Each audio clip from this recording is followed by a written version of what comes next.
Assalamualaikum warahmatullahi wabarakatuh. Nama saya Badrul Rahman Rosi, mau merevisi tentang teori produksi dan biaya produksi. Teori produksi: proses produksi merupakan salah proses yang penting dalam sebuah proses bisnis. Tanpa adanya proses produksi, konsumen tidak akan bisa memanfaatkan nilai dari barang dan atau jasa yang dibutuhkan. Agar proses produksi dalam bisnis memberikan manfaat dan menghasilkan keuntungan bagi perusahaan. Pengertian teori produksi: kayak makanan, minuman, pakaian,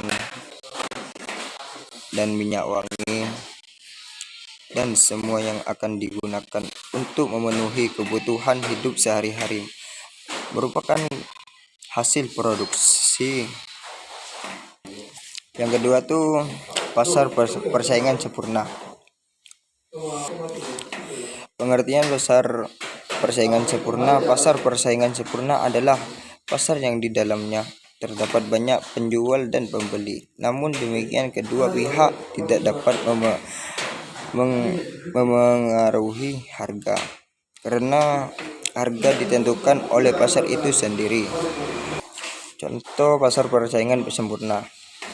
Contohnya sederhana dari pasar persaingan sempurna adalah perusahaan beras, pasar buah dan sayur, pasar minyak wangi, dan lain-lainnya. Yang ketiga itu perbedaan pasar monopoli dan oligopoli. Sepertinya gini. Pasar monopoli, sedangkan pasar monopoli adalah suatu kondisi di mana hanya terdapat segelintir perusahaan yang menguasai pasar, namun penjual yang satu dengan yang lain dapat saling memengaruhi harga. Pengertian pasar monopoli: pasar monopoli adalah pasar yang di dalamnya hanya terdapat satu produsen sebagai pemilik atau pemegang hak penjualan terhadap satu atau beberapa produk tertentu dalam diatur dengan undang-undang. Dengan kata lain, di pasar monopoli hanya terdapat satu penjual yang mengaruhi perdagangan barang atau jasa, sehingga pembeli tidak dapat mendapatkan penggantiannya. Yang keempat tuh pengertian pendapatan nasional, konsep dan rumus pendapatan nasional. Pengertian pendapat nasional: menurut buku ensiklopedia, pendapatan nasional adalah penghasilan yang diterima oleh suatu negara selama setahun yang diukur dengan nilai uang. Pengertian pendapatan nasional memiliki beberapa konsep pendapatan nasional yang memiliki cara perhitungan masing-masing sesuai rumus pendapatan nasional tersebut. Tujuan dari pendapatan nasional adalah menggambarkan tingkat ekonomi yang telah dicapai dan nilai output yang diproduksi, konsumsi, pembelanjaan agregat, sumbangan dari sebagai sektor perekonomian, dan tingkat kemakmuran yang dicapai suatu negara. Yang nomor 5 itu keseimbangan pendapatan nasional perekonomian 4 sektor.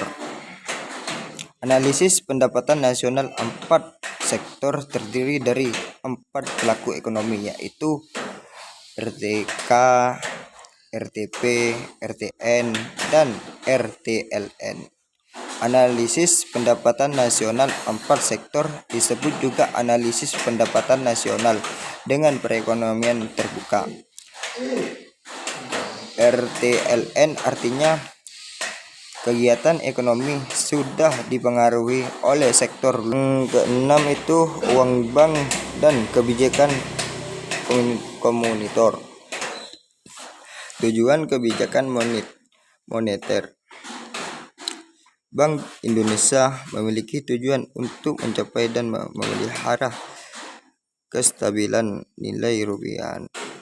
Tujuan ini sebagai mengancam dalam Dalam melaksanakan kebijakan moneter, Bank Indonesia menganut kerangka kerja yang dinamakan inflation tergation merupakan suatu kerangka kerja dengan kebijakan moneter yang diarahkan untuk mencapai sasaran inflasi yang ditetapkan ke depan dan diumumkan kepada publik sebagai perwujudan dari komitmen dan akuntabilitas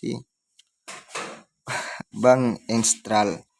Yang ketujuh, hubungan pertumbuhan ekonomi dan pengangguran di Indonesia.